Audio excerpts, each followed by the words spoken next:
both as the Senator of the Federal Republic of Nigeria and as a victim of insecurity in this country. Recall, Your Excellency, my distinguished colleagues, a few months ago, armed men invaded my house in my village, over 15 of them, all bearing AK-47 rifles, abducted my stepmother, abducted my two brothers.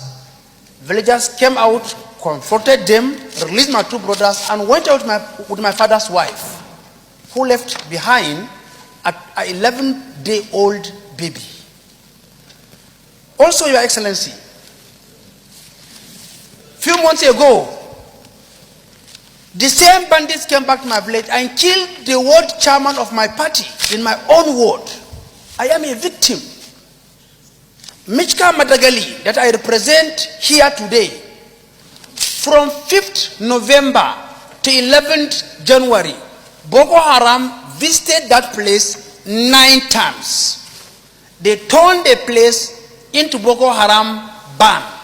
Whenever they run out of food, they stroll into those local governments, cut away their food, cut away their drugs, empty their shops, supermarkets, and take it back to their forest, almost unchallenged.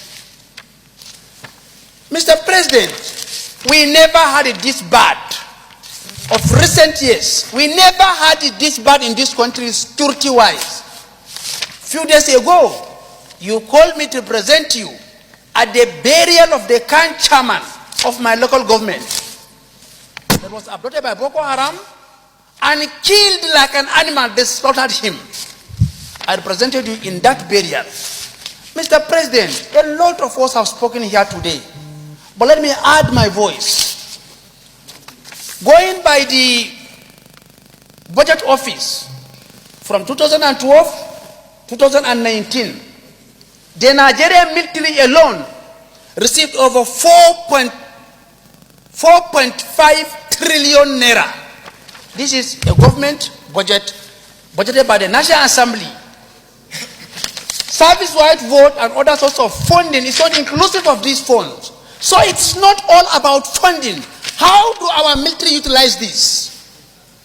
On the 3rd of January, when Boko Haram invaded that community,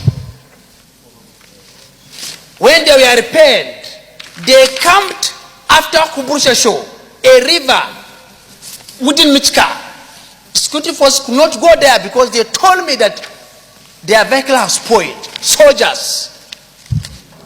Mr. President, sir, I want to plead.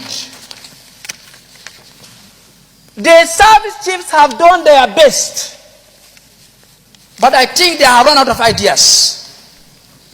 When they came in, they came with vigor, they came with force, they came with strength, and we are seeing results. Things have deteriorated. I am calling the service chiefs you appointed on the 13th of July, 2015. As of today, the service chiefs have been in office for 4 years, 6 months. We are talking about overhauling the security architecture. There is grumbling within the military. They are grumbling. Silence is no longer golden here. Let me borrow the word of my sister. Yesterday's we are survivors, are today's victim. Today's survivors are tomorrow's victim. Mr. President needs to reject the security apparatus, and if we need foreign help, we should not be ashamed of asking for foreign help to come and help us. Today in Borno State, virtually all trunk A roads are shut down in Borno State. Trunk B road are also shut down in Borno State. Nobody dare move. I call on the President Commander-in-Chief of the Armed Forces to look inward. I want to repeat, the security chiefs have done their best. I think it's time to bring in new ideas to come and help this country. Thank you for your time, sir.